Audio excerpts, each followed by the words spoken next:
since BP's destruction of 2010, there are a lot more graves in the Gulf of Mexico than there were before. And that's just the truth.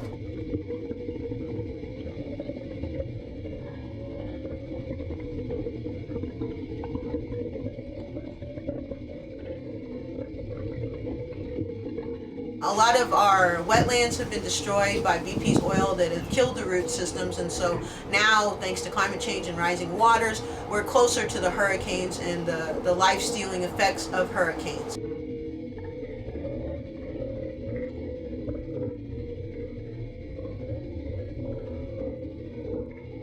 Anytime that we see the arts community take on BP as a sponsor, we just want to make sure that they understand that you're sponsoring death.